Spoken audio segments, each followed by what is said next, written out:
All right, what is up, ladies and gentlemen, everybody else? Welcome back to Intelligence Check.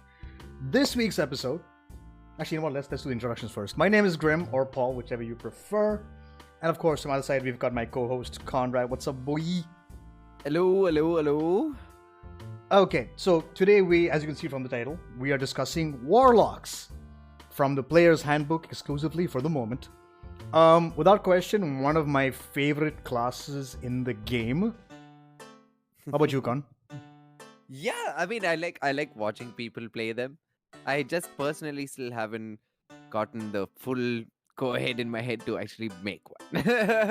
Yeah, I mean, But I love watching other people play Warlocks. I think they're pretty fucking badass. yeah, Warlocks are like, you can do whatever you want with a Warlock, and that's kind of scary. Because, I mean, the options given to you in terms of what you can do with the Warlock is ridiculous. Because you can just make whatever you want. And super versatile when it comes to spellcasters. yeah, in that super sense, I would flexible. say. Super flexible. And, okay, so right at the gate, Warlocks, like Bards, Sorcerers, and Paladins, are Charisma casters.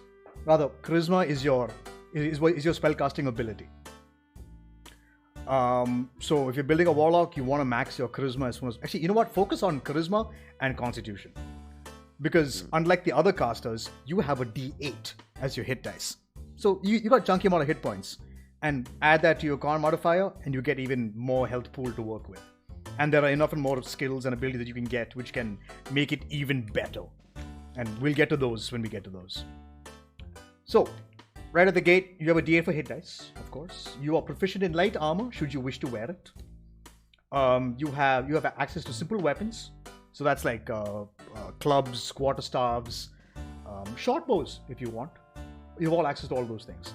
Personally, it doesn't matter. Just pick a dagger. Because, let's be clear, you're going to be doing something else instead. Yeah. You have proficiency in wisdom and charisma saving throws, which is great because you a lot of debuffs use wisdom, and if you have proficient at that, then you're less likely to be affected by these debuffs. And then you choose 2 skills from the list of Arcana, Deception, History, Intimidation, Investigation, Nature, and Religion. Considering that you're going to be maxing out your charisma, you clearly want Intimidation and Deception.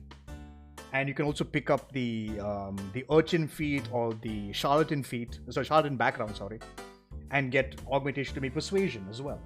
So you become the face of the party because you're such a high charisma. So you could either be extremely intimidating or extremely persuasive or just subversive altogether. Pretty good. Equipment-wise, light crossbow. Trust me, you don't need it.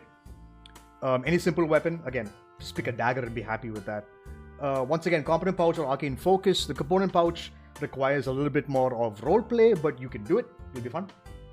And then you pick a scholar's pack or a dungeoneer's pack. And then you pick up leather armor, any simple weapon, and 2 daggers. So it doesn't really matter. So, quite similar to the way of clerics and sorcerers, you get your subclass at first level. So, in the Player's Handbook, you have 3 to choose from. The Archfey, the Fiend, or the Great Old One. And we'll get into those after we're done with the base class, as per usual. So, right at the gate, you gain Pact Magic. Your arcane research and the magic bestowed upon by your patron gives you facility with spells. So, you learn 2 cantrips of your choice on the Warlock spell list. What are you picking, Con? Eldritch Blast. Eldritch Blast. So remember how I said that you don't really need a simple weapon like a crossbow or something? Because you have Eldritch Blast. Yeah. Which is the best cantrip in the game. Hands down. Damaging cantrip, I should say. Yeah, damaging, yeah. You Because- want that and you want something utility, that's it. Exactly. So either Message or Mage Hand. Message is Or- good. Message Go is for always it. good. Message is Always always useful. So that's the thing. Eldritch Blast is going to become your bread and butter. 100%. Always. Yeah. You will always use me because the reason why Eldritch Blast is so powerful for Warlocks is the issue with their spell slots. So, Warlocks, while full casters, do not gain the same benefit as the others do. You always have two. Initially, you always. How do I explain this properly? Okay, so let's go through the spell slot levels and the spell slots that you have. So at level 1, you have one spell slot and one first level spell slot. At level 2, you gain 2 spell slots and they're both first. But when you hit 3rd level, you have 2 spell slots, but they are both second. You've lost your first level spell slots. So every time you level up, you are always at the max level of the spell. So any spell you cast will always be upcasted at max level. Yeah. If that makes sense to anybody. It's one of those things. It's terrifying. Initially you're like, wait, I can't downcast this. I don't want to waste my spell slot. So coming back to what I said earlier, why I still haven't got the go ahead in my head to play it is because this is the only thing which holds me back a little. I'm like, why? Why? Why? And the reason why is actually, the reason why is very simple. Because the beauty of Warlocks is, you gain your spell slots back on a short rest. That's true. There is a trade-off. There is a big, beautiful trade-off there. Yeah, because every other caster in the game requires a long rest to gain the spell slots back. 1 hour, you have all your spell slots back.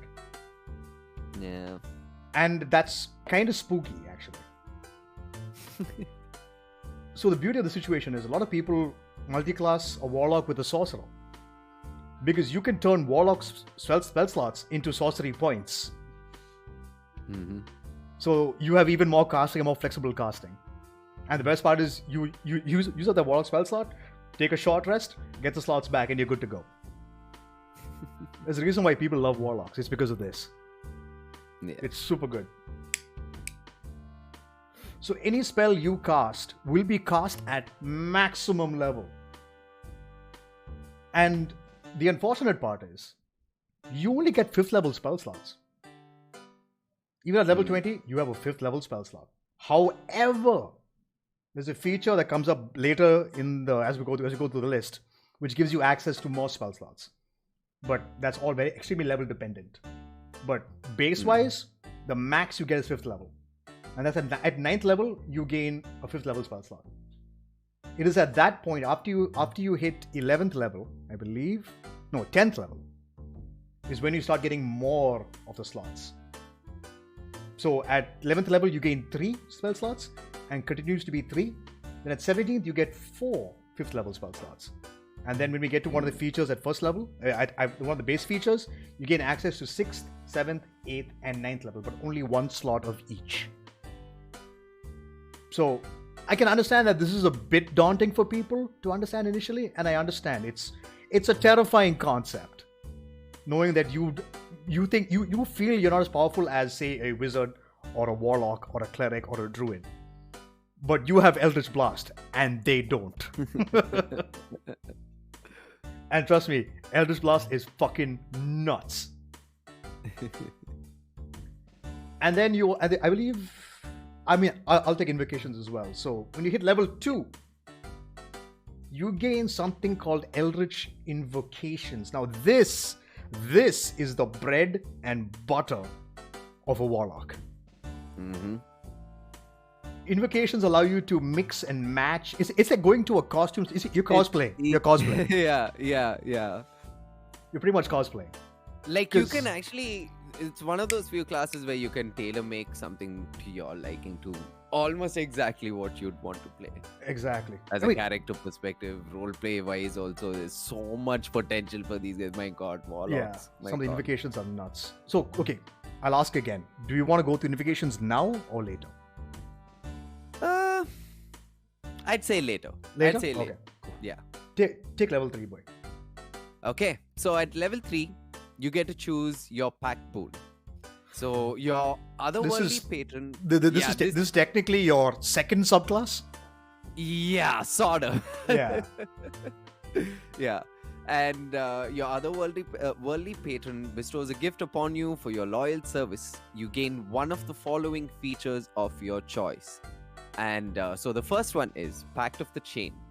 You learn the Find Familiar spell and can cast it as a ritual. The spell doesn't count against your number of spells known. When you cast the spell, you can choose one of the normal forms for your familiar or one of the following special forms: Imp, a pseudo dragon, a quasite or quasit, however people want to spell it, or a sprite. Yeah. Additionally, when you take the attack action, you can forego one of your own attacks to allow your familiar to make one attack of its own. Yeah. So this is the only class where your familiar can actually attack somebody. Yeah. And pseudo dragons are nuts. Nuts. Get imps also. Imps, I mean, I'm pretty sure these stats for these imps will make them go invisible also, right? Yeah, imps can go invisible. They should, yeah. They Yeah. can shapeshift I'd and get become me an invisible. I Yeah. know for sure for sure. If I ever Because played, it's a definitely- pseudo dragon has the ability to sting somebody. It's a DC 12 Constitution pretty saving throw. nuts. Yeah, but It's a low DC, but if they fail, they are knocked unconscious. yeah. Which it's means quite you brutal. get all your melee guys can attack them with advantage and crit them. It's kind of nuts. Low DC, but if you succeed, holy shit, game changer. And sprites can Yeah. also turn invisible as well. And because they can attack, they can do a lot of stuff. So if you look through if you're going to pick a warlock, look at the stat blocks for each of these creatures and decide what you want. Because Yeah. invisibility is great. So if you want to use your familiar to scout something, these things are perfect like- because they can go yeah. invisible. Yeah. Send them out. Imp, bro. Imp. Imps. Gotta Imps are trust good. the imps. Nasty are little fantastic. fuckers, but you gotta love them. And the best part is DMs. You can give the imp its own personality. Yeah. You can speak for the imp. Mm-hmm. It's good chance for you, and because essentially this familiar is a gift given by the patron. Yeah. So you can actually make this creature the patron's Everything. boss or whatever. It's good fun. Yeah, everything that's arcane about you is given to you by a patron. You need to remember that because that's actually very important as a Very warlock. important. Very important. These are one of those few classes where your patron actually, like, if it's not like other classes, like, it's not going to matter. It does matter. Like, but Yeah. for these certain classes, like the paladins or the warlocks, I think the only two, right? Clerics as well. Clerics also. Clerics, yeah. Druids also, I would say, not as much. Mm. I could even say, like, there could be a druid who's not into the idea of God, but is into the idea of connection and nature. It could be a whole different universal understanding, right? Yeah, exactly. That can work for druids, but for the others, it's always someone's gifted them this Yeah. power, and for warlocks even more so. Yeah, like if you piss off your patron, you might lose your ability to use magic. Oh yeah. Don't piss off your patron. Don't piss off your patron. Yeah, Back to the Chain is nuts. But that's Pact of the Chain. And then the second one is Pact of the Blade. This is like an all-time favorite. Yeah. And so you can use your action to create a pact weapon in your empty hand. You can choose the form that this melee weapon takes each time you create it. You are proficient with it while you wield it. This You can weapon summon counts... a greatsword. Mm-hmm. And another thing, this weapon counts as magical for the purpose of overcoming resistance and immunity to non-magical attacks and damage. Yep. Brutal. Yup. And your packed weapon disappears if it is more than 5 feet away from you or, for 1 minute or more. It also disappears if you use this feature again if you dismiss the weapon, and there's no action required for that, or if you die. So let's say Yeah. let's say you're gonna walk into a king's hall. We say he's an evil king, and you have to disarm yourselves. Everyone else is disarmed. You still have your packed weapon, baby. You can summon out of thin air. Just that's all. It's gone. So good. Yeah. You can transform one magic weapon into your packed weapon by performing a special ritual while you hold the weapon. You can perform the ritual over the course of 1 hour, which can be done during a short rest. You can then dismiss the weapon, shunting it into an extra dimensional space, and it appears whenever you create your packed weapon thereafter. You can't affect an artifact or a sentient weapon in this way. Yeah. The weapon ceases being your packed weapon if you die, if you perform the 1-hour ritual on a different weapon, or if you use a 1-hour ritual to break your bond to it. The weapon appears at your feet if it is in the extra dimensional space when the bond breaks. Yeah, so the best part about this, it gives you proficiency in any melee weapon you want. You want a halberd? Go for it. You want a glaive? Go for it. You want a greatsword? Have it. Any melee weapon that you want. Now, the Hexblade is not in this book, but Hexblades, you're picking Pact of the Blade. If you're not, you're trolling. But yeah, you can just bond with a weapon and you can shunt it away and you can bring it back whenever you want. It's fantastic. It's awesome. It's super awesome. Yeah. Yeah, I mean, like, think about it, being proficient in any weapon of your choice, like on the fly. On the fly, yeah. You needn't have to stick to one weapon. You can keep choosing and changing your at least your melee weapon. Yeah, 100%. For the most part. I want a greatsword now. Thunk. I want an axe right now. Thunk. Whatever you want, you've got it. It's pretty good.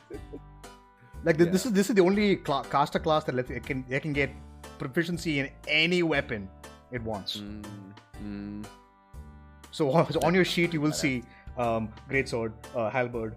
It's just what do I feel like using today? It's an action to do so, to change your weapon's shape. Yeah. And if it's a bonded weapon, well then the bonded weapon is what you're going to be using. You can't change the shape of that weapon. Yeah. But if you don't have a bonded weapon, whatever you want, go for it. Man, if let's say your bonded weapon is something magical and awesome, cool, but then you come across something even better. Yeah. That's it. Just pass it. Summon that one. Just pass it. Someone. Hey, just hold. Keep it.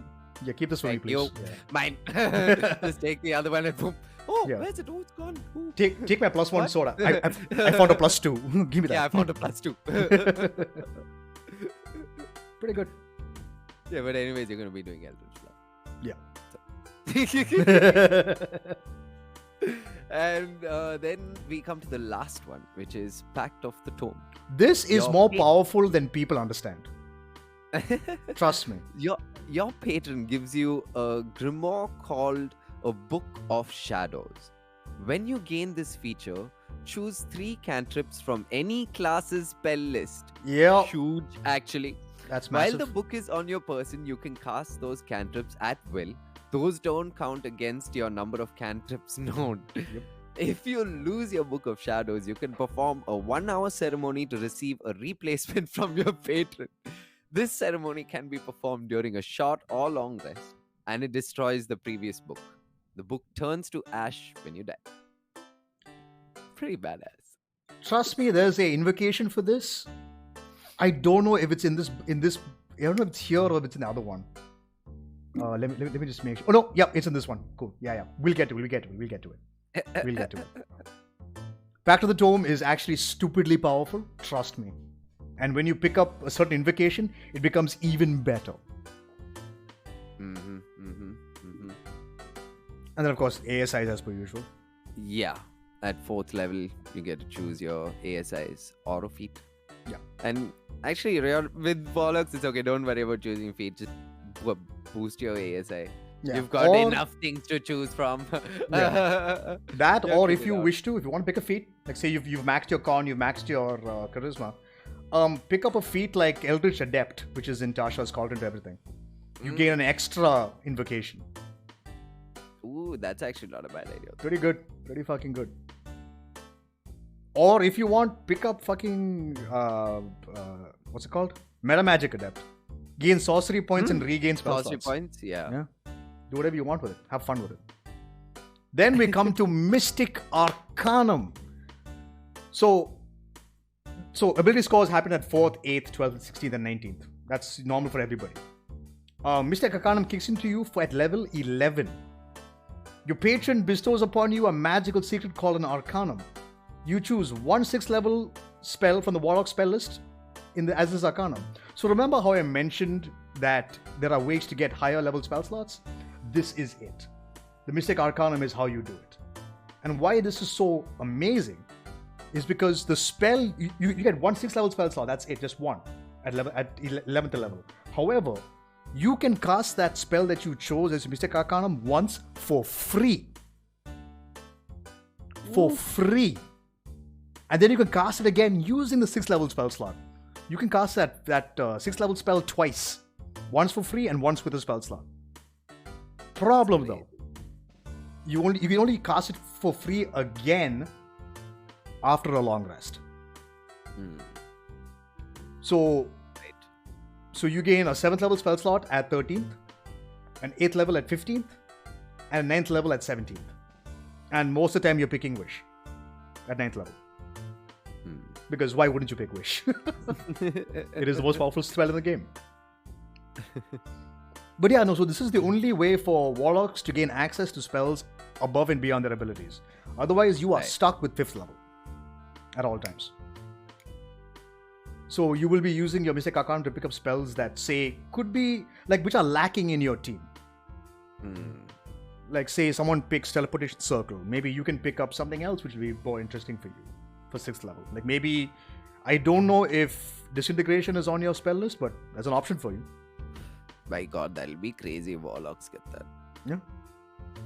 So it's one of those, it's a very powerful ability, but once again, like, looking at level wise, 13th level, so Mystic Arcanum is probably the highest you're gonna get. Maybe you hit level 15, so you get the 8th level spell slot. But again, tier 4 is rough. So at max, you're getting if you're doing a one shot or something, go. Yeah, if you're doing a one shot, then go fucking crazy. Casting a 9th level spell twice for free. I mean, once for free and then once again. I mean, you can't cast Wish twice in a row because that's problematic because you can lose the ability to use Wish. But that's the other thing. It's nuts. Also, I need to remind you guys also, Warlocks can switch out spells when they level up as well as your Eldritch Invocations. If you want to change it up, you can. Every time you level up, you're more than welcome to change your invocation and change your spell slots. So change the spells you've chosen. So you can always customize yourself to however you want. So in terms of invocations known, starting at level 2, you have 2 invocations. Then at 5th level, you get 3 invocations. At 7th, you get 4. At 9th, 5. At 12th, 6. At 16th, 7. And then at 18th, 8. And so make sure you pick invocations that work well together or are working towards what is your chosen playstyle. So it's one of those, like, you're going shopping for abilities. And it's all free as long as you're leveling up. And then final feature, Khan. And the final feature is Eldritch Master at level 20. You can draw on your inner reserve of mystical power while entreating your patron to regain expended spell slots. You can spend 1 minute entreating your patron for aid to regain all your expended spell slots from your Pact Magic feature. Once you regain spell slots with this feature, you must finish your long rest before you can do so again. That's pretty good, actually. It's pretty good. 1 minute, everything back. 1 minute, yeah, all back. Zoop, let's go. As soon as you get all your shit back on a short rest, now you can get it back in a minute. Tough fight, you spend everything, you're level 20, fuck it. Guys, give me a minute. Poof. Okay, I'm good to go, let's go. Nice way to piss off the Archmage standing next to you. Yeah. It's pretty good. Warlocks are... People need to play more Warlocks. Trust me, they're good. I think a lot of people play Warlocks. I've seen quite a lot of Warlocks. Yeah. And the best part is Warlocks all about flavor, man. There's so much flavor for Warlocks. Your Pact Boon can do all sorts of things. Like say... Okay, well, fuck it. We'll come back to all of that. Let's talk about your patrons. The Otherworldly patrons, or otherwise known as your subclasses, of which there are 3 in the Player's Handbook. Like I said, once we finish everything here on the Player's Handbook, we'll talk about Xanathars and Tarshas together. Yeah. So let's start with the Archfey. So your patron is a Lord, Lady of the Fae. Doesn't have to be a person. It can even be a creature of the Fae. You can even be a fucking blink dog if you want. Your fucking patron is a blink dog. It can be whatever you want it to be. It can be, yeah, it actually can be whatever you want. It's so cool. Like it's giving you a bunch of ideas, like the Prince of Frost, the Queen of Air and Darkness, ruler of the Glooming Court, Titania. Those of you familiar with Midsummer Night's Dream from Shakespeare, Titania could be your Titania or Titania, whichever, is your patron. Oberon himself. So much to choose from. So much to choose from. Okay, so here, and each subclass gets an expanded spell list. Now keep this in mind. This doesn't mean you get these spells immediately. It means you have access to these spells, and normally these are spells which are not available to warlocks outright. So the Archfey, first level spells you gain are Fairy Fire and Sleep, which are quite powerful actually. Quite good spells, yeah. Very good spells. At second level spells, you gain Calm Emotions and Phantasmal Force. Phantasmal Force is actually a really good spell. Highly recommended. Third level spells, you gain Blink and Plant Growth. Blink is potentially good. Plant Growth can... it's okay. It's okay. Fourth level spells, you get Dominate Beast and Greater Invisibility. Both are very, very good spells. And then finally, you have the fifth level spells where you have Dominate Person, very powerful spell. And Seeming, also a very good spell. So this is the Archfey's expanded spells. Remember, you don't get these spells automatically. It just adds them to your spells, to your spell list for you to choose, should you wish to choose to do them. And remember, you have a limited amount of spells. Keep in mind what you're picking. Make sure the spells are good for everything that you're going to do with Eldritch Blast. Because you're going to be using Eldritch Blast every turn. Yeah. Because you're picking up Hex and something else. Hex is a must-have on a Warlock. Cast Hex to bonus action, and just Eldritch Blast the motherfuckers for an extra 1d6 damage every single time. Hex is good. Hex is very, very good. Yeah. Highly recommended. Then you, again, at first level, because you choose your patron at first level, you gain Fey Presence. Starting at first level, your patron bestows upon you the ability to project beguiling or fearsome presence of the Fey. As an action, you can cause each creature within in a 10-foot cube originating from you, which means they have to be in front of you, 10 feet cube in front of you, and they have to make a wisdom saving throw against your Warlock spell save DC. So the higher your charisma, the higher the save. And the creatures that fail their saving throws are all charmed by you, or they are frightened of you. And you are always going to choose fear. Because fear is fucking good. Yeah. And you can use this feature once again only after you finish a short or long rest. So once per long rest, you can fear any amount of creatures that fit within the 10-foot cube in front of you. That's pretty good. That's pretty awesome. Yeah, some guy comes in melee with you, fuck off. That's pretty much it. Yeah. Then at 6th level, you gain Misty Escape. Starting at 6th level, you can vanish in a puff of mist in response to harm. When you take damage, you can use your reaction to turn invisible and teleport up to 60 feet to an unoccupied space you can see. You remain invisible until the start of your next turn or until you attack or cast a spell. This again you can use once per short rest. Very powerful. Very powerful. Because it's a reaction, right? Yeah. Yeah, it is. So you can use Fey Presence, and then if they try to attack you, I'm out. You're invisible and 60 feet away. It's a fantastic ability. The Archfey is actually very, very good. Yeah. And then you have Beguiling Defenses. Beginning at 10th level, your patron teaches you how to turn the mind-affecting magic of your enemies against them. You are immune to being charmed. And when another creature attempts to charm you, you can use your reaction to attempt to turn the charm back on the creature. So something like Dominate Person, you can turn that back on somebody. God Mirror. God Mirror indeed. Imagine that. Dominate Person makes you obey the other person without question. If you fail the save. Here, hey, you're my bitch now. And it's against your spell save DC. It's pretty nuts. That's pretty crazy, dude. It's pretty crazy. I mean, the only problem is like if they take damage within the first minute, then they can lose the effect. Right. But for initial start, you can just be like, "Oh, you're charming me? Okay, you're charmed back. No. Nobody touch him. Nobody touch him, and you're good. It's pretty good. Beguiling Defenses is a fantastic ability. The Archfey is very, very good. But then final feature for the Archfey is Dark Delirium. Starting at 14th level, you can plunge a creature into an illusory realm. As an action, choose a creature that you can see within 60 feet of you. You must make a wisdom saving throw, and if it fails, it is charmed or frightened by you, again your choice, for 1 minute until your concentration is broken, which is fine. You're not picking up many concentration spells as a Warlock anyway. Until the illusion ends, the creature thinks it is lost in a misty realm, the appearance of which you choose. The creature can only see and hear only itself, you, and the illusion. This is fantastic for out of roleplay. Out of combat, this is sick. It's roleplay. It's just man. It's insane. You need to interrogate a dude. You just be like, "Oh, that's him.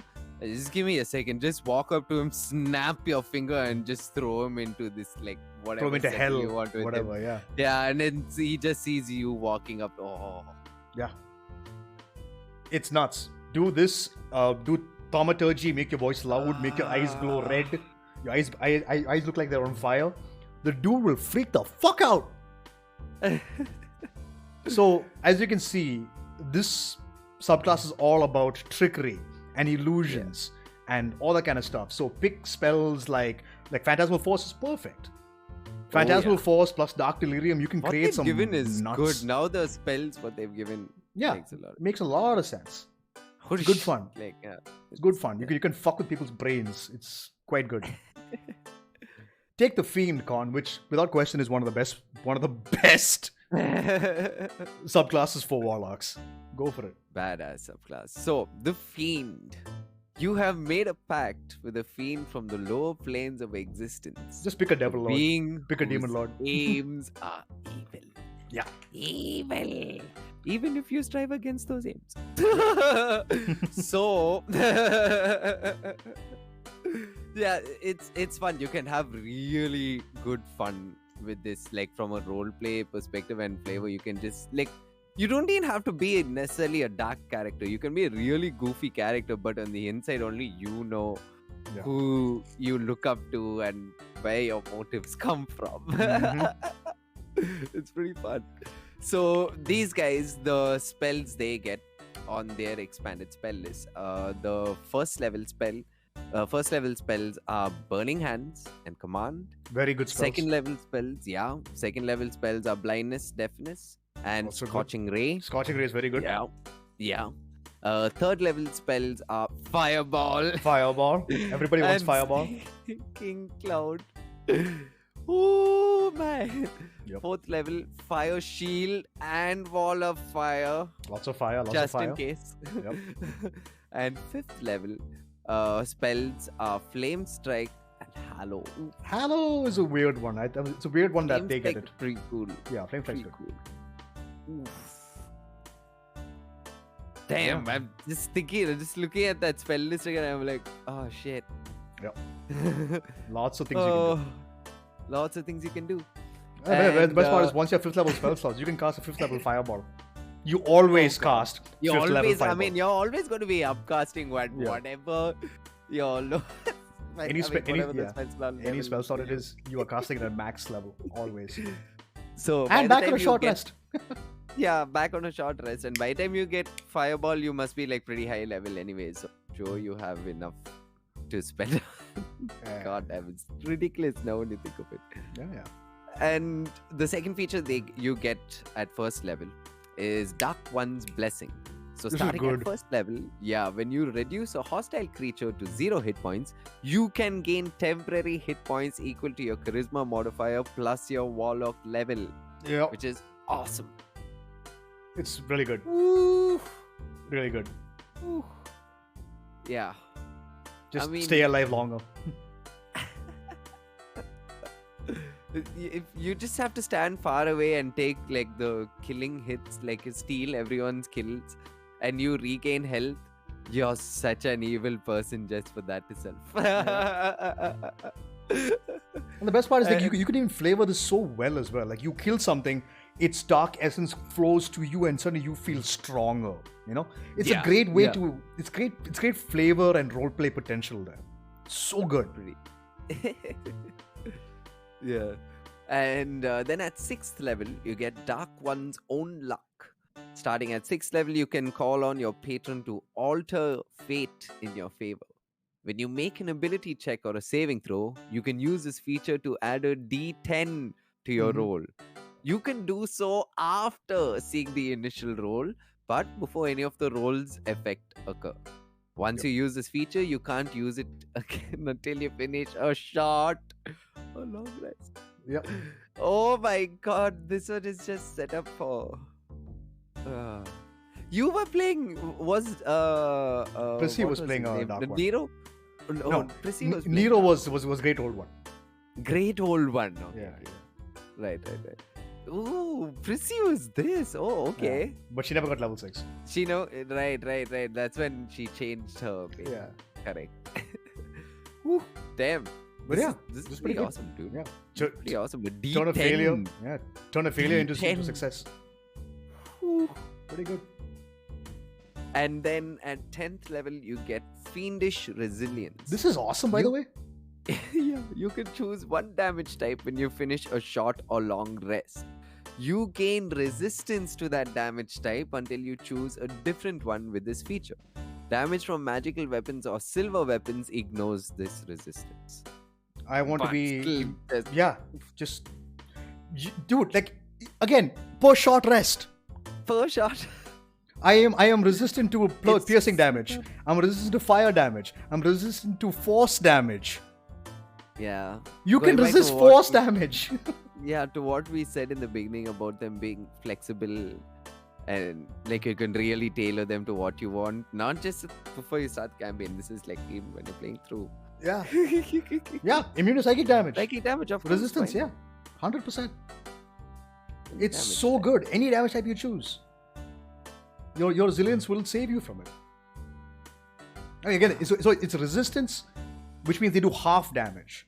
But half damage is better than full damage regardless. So, take it. You're a paladin per short rest. No, you're a paladin, sorry. You're a barbarian per short rest. Pretty fucking good.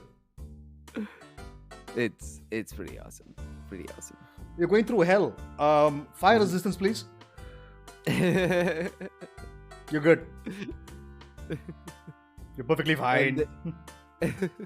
And then the last feature you get at 14th level is Hurl Through Hell. When you hit a creature with an attack, you can use this feature to instantly transport the target through the lower planes. The creature disappears and hurtles through a nightmare landscape. At the end of your next turn, the target returns to the space it previously occupied or the nearest unoccupied space. If the target is not a fiend, it takes 10d10 psychic damage as it reels from its horrific experience. Yeah. Once you use this feature, you can't use it again until you finish a long rest. That's a lot of damage. A lot of damage. And very few things resist psychic damage. You can yeet somebody out of existence for a turn. I mean, it's the end of your turn, but still. 10d10 psychic damage is nuts. Moments. Yeah. That's averaging 50 points of damage. It's nuts. And it just says with an attack, so just Yeah, no look saving- at no someone saving like throw. that. I don't like you. No I'll just saving throw. blast, send him to hell. Yeah, there's no saving throw. He's Send him to a gone. bird. Yeah. Go deal with my patron. Bye. It's like, yo, Asmodeus, I got a friend for you. Yes. Could be fun. Oh.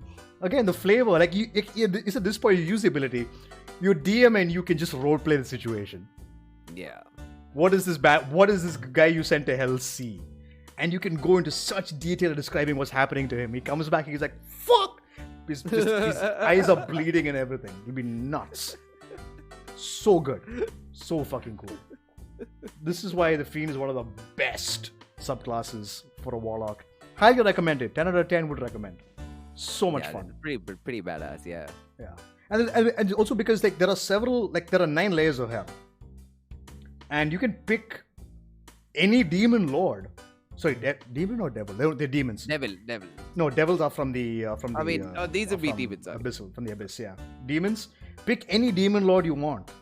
Your patron can be Tiamat herself. Your patron can be Strahd Vanzarovich. You can pick whatever you like, and the best part is, depending on the patron you pick, you get to flavor your spells accordingly. It gives you a lot of chance to do some good stuff. Because it's hurled through hell. It's hell, is it? Would be devils, yeah. No, because I mean, Baphomet's a demon. Mephistopheles is a demon. Through the lower planes, so yeah. Fiends, they're all fiends. I mean, fiends are demons, right?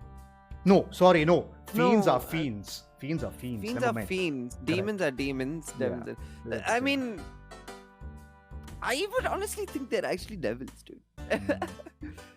Because then is even more scarier because those guys don't fuck around. God forbid. Let's just say if you're like for some reason you are teleported close to one of like even maybe not even an archdevil but a devil of like who's quite wily, who's quite sneaky. Yeah. And he could just hold you back from going back, like from coming back. What do you do then? Yeah. I mean, Asmodeus himself is an option. Asmodeus, the leader of hell. Of hell, yeah. Yeah, some terrifying shit, dude. You got Belial, Mephistopheles, all these guys, pit fiends. Some terrifying shit. Some scary shit. So get hurled through hell and meet all these motherfuckers and go, oh my god, my brain. Yeah, the fiend warlock is very, very good. Yeah. If you guys don't play any other books, the fiend is great. Such a fucking good subclass to choose. And last but not least, the great old one. This is the one I played in Adi's campaign. Didn't get very far. Yeah.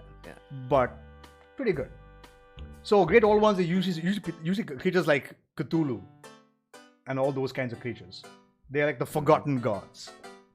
So the great old one is what that situation is. So again, flavor yourself or your spells or even your interactions accordingly.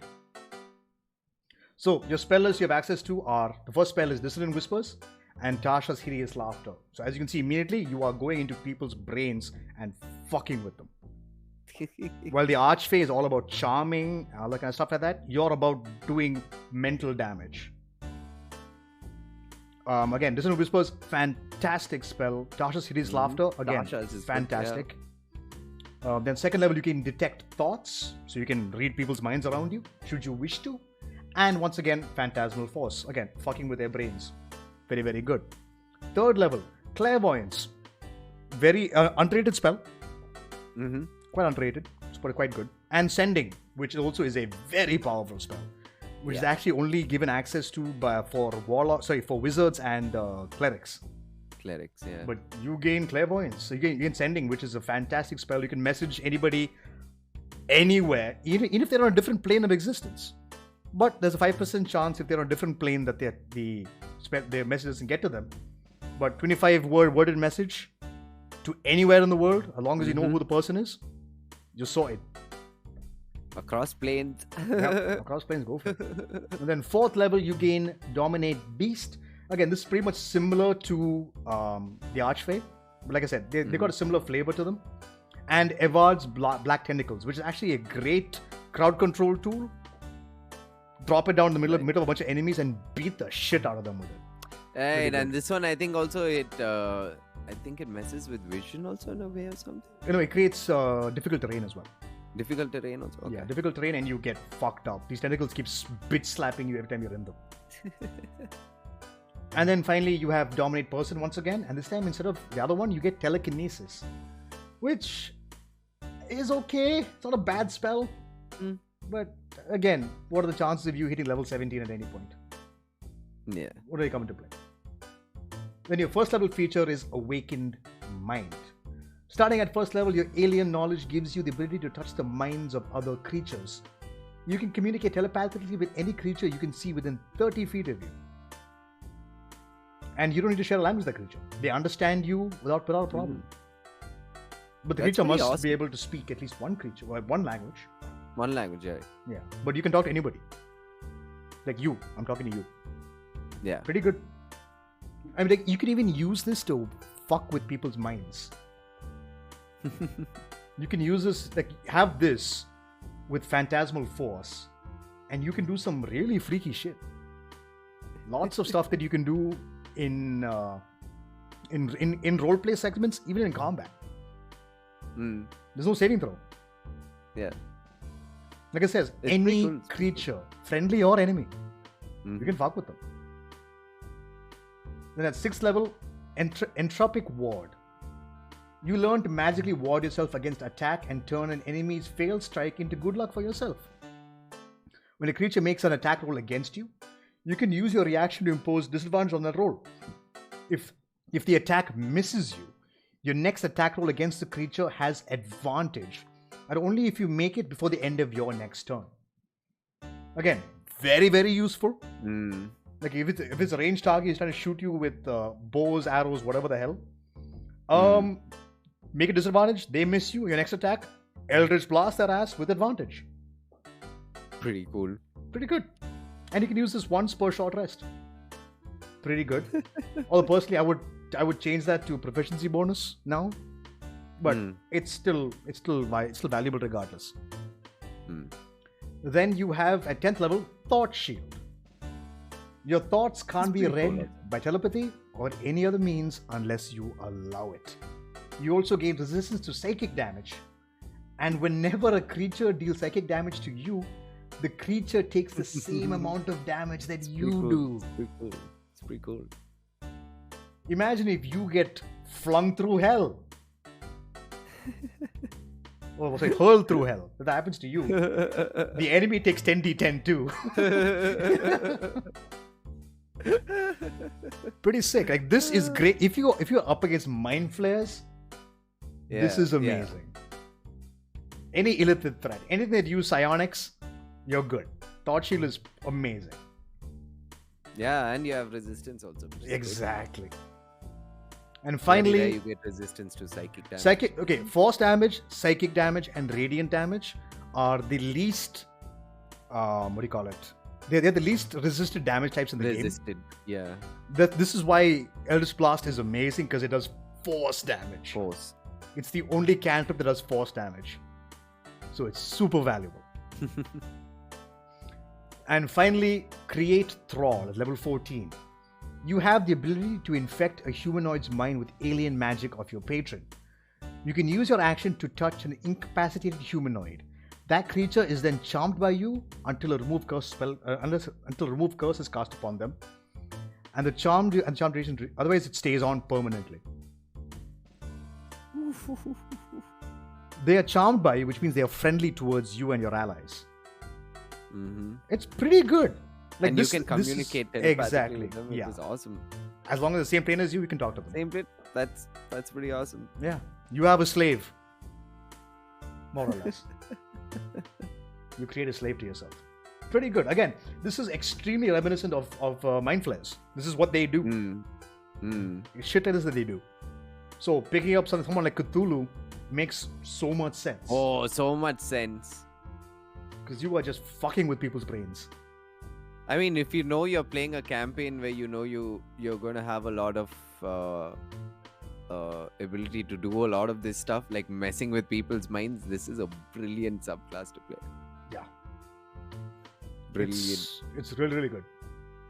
Again, the Fiend is better. The Archfey is better than this. Fiend is just like crazy. Yeah. The Archfey is, I really personally like the Archfey, even though the Fiend is like super OP. Yeah. I like the Archfey for what it does. Yeah. And the basic Archfey is like Fey are not evil or good or any other way. They're aligned however they want.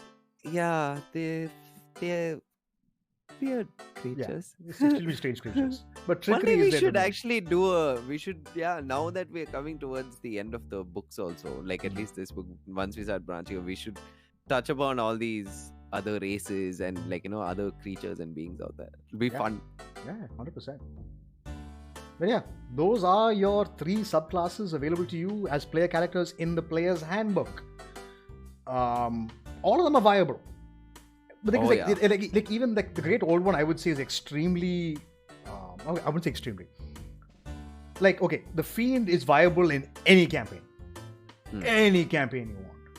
Yeah. Great old one and the Archfey are a little campaign dependent. They're viable regardless.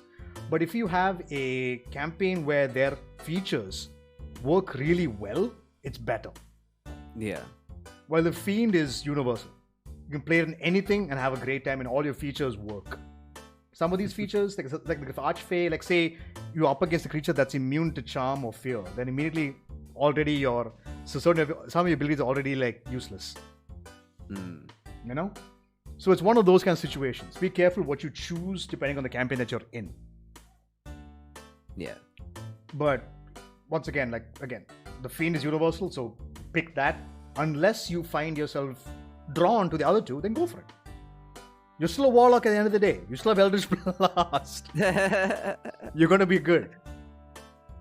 And there are some other cool ones out there also. Oh, yeah. The other books give you even more options. We'll get to those. Yeah. Now let's go through the Eldritch Invocation. Now keep in mind, Xanathars and Tashas have also added more invocations. So we're just going to go through the ones in the Player's Handbook that players have available to them. So, there are quite a few of them, so bear with us. So remember how we said, this is you going shopping for what you want to do. This list is what you're going to need depending on either the spells you choose, the way you want to play, which pact boon you have decided to take. All of these will make sense to you as you're picking them up.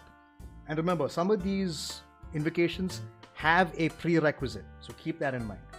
Yeah.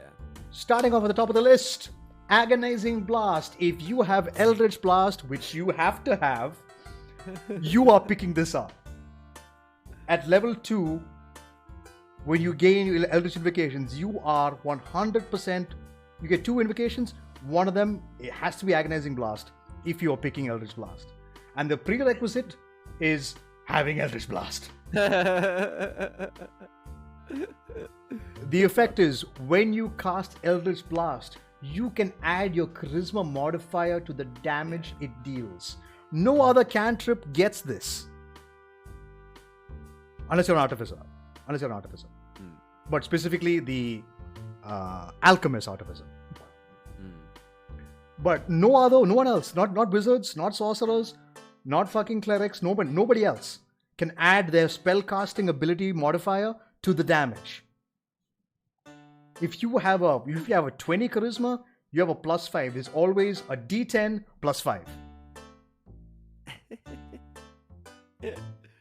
And the thing about Eldritch Blast is, while the other dice, other cantrips, they get double dice, Eldritch Blast, you shoot more beams. Yeah. So at level 5, when cantrips level up, you shoot 2 beams of Eldritch Blast. So you can do potentially 30 damage per turn. That's insane. At level 5. Pretty fucking good. Then you gain... Oh, so not then. The next invocation is Armor of Shadows. You can cast Mage Armor at will.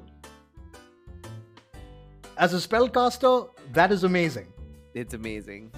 It's a first level spell slot for anybody else, but for you, you can cast it for free.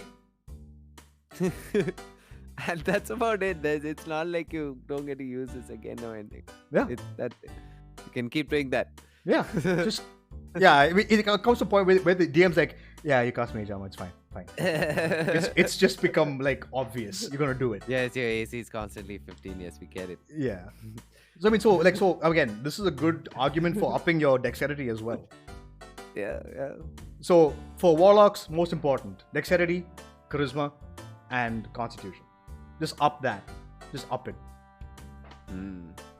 If you have a 20 dexterity, that's a +5. Mage armor is 13 plus dex modifier. You constantly have an 18 AC. You're hard to hit and you hit hard. It's great. Yeah. Then we get so Ascendant Step. Now this requires you to be 9th level, but you can cast Levitate on yourself at will. Only on yourself though. But you can cast levitate on yourself. That's pretty much fly. It's pretty awesome. Yeah. It's not fly exactly. I mean, you just go up and down. It's but up and you down. can avoid Good damage. enough. Yeah, just get out of the way of somebody and then just Eldritch blast their asses from up top. This also is one of those things you can annoy your DM and and your DM will be like, yes, we dating 10 years. Yeah, you're flying. Yeah, let's go. Ascendant step. Quite good. Beast speech. You can cast speak with animals at will. Pretty good. Actually, no. Actually, it's okay. Honestly. I mean, it's again, if you know you're playing a campaign where you probably need something like this for some time, go for it. Yeah. I mean, if you have a druid or a totem barbarian, then no point. Yeah, then no point. Yeah. But again, it's up to you. Again, you say you pick beast speech at second level and you're not using it very often. Get to third level, change it. Change it. Pick something else. Then the next invocation is beguiling influence. You gain proficiency in deception and persuasion skills. Could be good. Potentially, if you don't pick those when you first make your character. Not sure why you wouldn't. But again, if you choose, like I said, you don't get persuasion as a warlock. You get you can pick it up from your background perhaps. Background also. Yeah. But say the background doesn't give you persuasion. You can gain it. Up to you. Yeah. Not a must-have. It's one of those. Yeah. If you want. Yeah, I mean, this is the thing, right? That's again coming back to that same thing. Versatile. You can pick and choose. Yeah. All these things are there for you guys to just choose. Like it's there for us to just choose from. It's a big list of invocations they put on, and they're like, here, mix and match every time you level up or what you want. Then at 7th level, you gain Bewitching Whispers. Again, this requires you to be 7th level. You can cast Compulsion once using a Warlock spell slot, and you can't do so again until you finish a long rest. Now, the Compulsion spell, that's one thing I haven't read about this actually. Not sure if I've ever read it up myself. Yeah. So you basically command them to do something.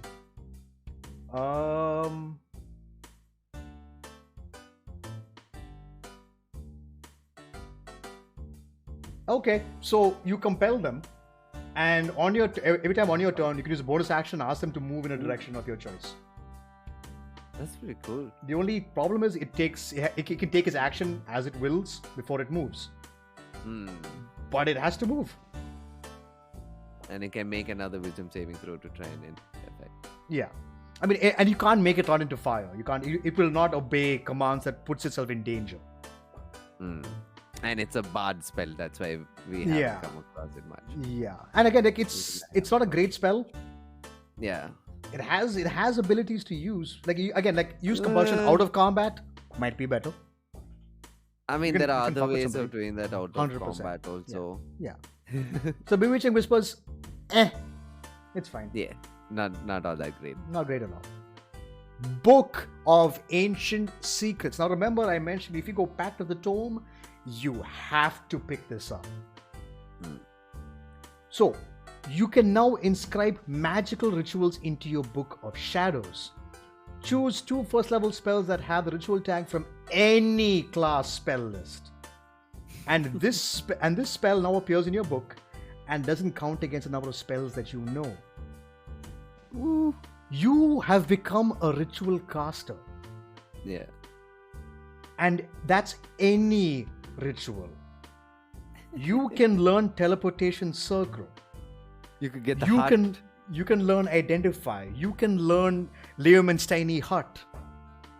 And it works the same way how wizards scribe their spells. Yeah. You can find a scroll which has a ritual on it, and you can put it into your book. This is such a nice utility feature actually for the Warlocks, considering most of the other stuff is so much of damage or aiding damage. This gives chance to actually get other stuff out of it. Like having, as you said, Identify, and we have the hut and all is mad. Teleportation Circle and all mad. Yeah, some pretty good stuff. Magic Circle, there are all sorts of things. Find Familiar if you want it. You're familiar. Prayer of Healing. No, Prayer of Healing is not a ritual. I believe it is a ritual. No. Can it be ritually cast? No, it's just cast. It's always cast normally, but it takes 10 minutes to cast. Oh, it takes 10 minutes to cast anyways. Correct. Yeah, I forgot. Teleportation Circle is not a ritual spell. My bad. It's not a ritual spell. Oh, okay.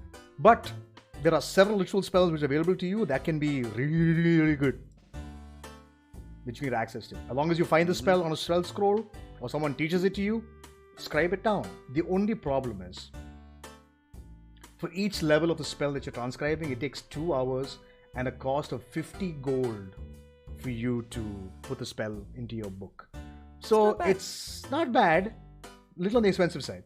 You're not going to be doing this often. You're not a wizard. So this you're going to be doing when you find a good spell scroll somewhere you'll come across and you'll be like, oh, I actually want this one. Yeah, but the thing is, like, what's 3 times 5, 15, right? So if you're going to cast Laban's Tiny Heart, that's 150 gold and 6 hours to spend to do it. So it's one of those. But again, being warlocks inherently are not ritual casters. But now you can cast ritual spells, and some of the spells are very powerful and very, very useful. So again, if you're picking Pact of the Tome, you are, because again, the Book of Ancient Secrets is the prerequisite is that you have Pact of the Tome. So if you pick a Pact of the Tome, if you don't pick a Book of Ancient Secrets, then you're wasting your feature. Use it. Being a ritual caster is super powerful. Go for it, Conapus. So the next one is Chains of what is this? Carcerai? Carcerai, I think is how it's pronounced. Carcerai, I want to say. Yeah, Carcerai. However you want to pronounce that. And this also has a prerequisite. It's you need to be 15th level and you need to have Pact of the Chain feature.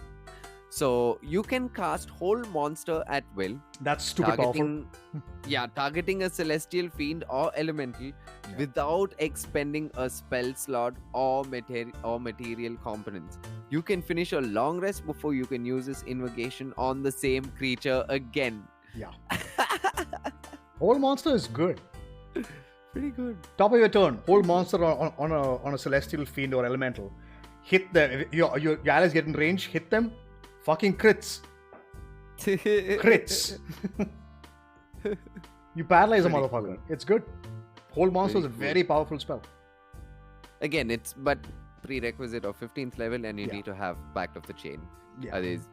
It's very late game. It's tier 4. It's tier 4. So it's not likely. But yeah. If you really at tier 4, you'll have I'm sure a lot more other cool things that you have 100%. In your character already. So you're not going to be too worried about picking this up. Like agonizing blast and all at that point itself will actually amount to so much of damage. At this point, you're like, oh, this is why I picked up agonizing blast, right? I can feel it now. Yeah. And the next one is Devil's Sight. This is stupid powerful. You can see normally in darkness, both magical and non-magical, to a distance of 120 feet. So, remember how I mentioned Eldritch Adept as a feat? Fuck, it's not in like dark magic, it's fucking Devil's Sight. God damn, it's insane. Yeah.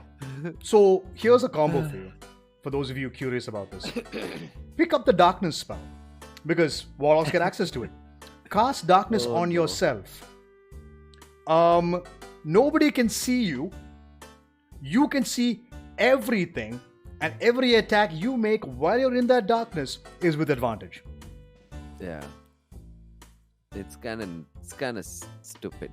I played a wizard and I picked up Eldritch Adept, gave her Devil's Sight, and she could see okay, so those of you not familiar, dark vision doesn't give you clear vision. Yeah, it doesn't give you clear vision. Everything appears in shades of grey. Yeah. With Devil's Sight, darkness is like bright light to you. Mm-hmm. You can see everything. People hiding in darkness, I see you, motherfucker. I see you. Hey, rogues, get fucked. It's nuts. Devil's Sight is stupid good.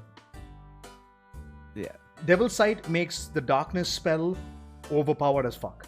Mm-hmm. If you have Devil's Sight, move away from your teammates, cast darkness on yourself, and just blast every Boom. not invisibility. That you need True Sight, Blind Sight, or Tremor Sense for that.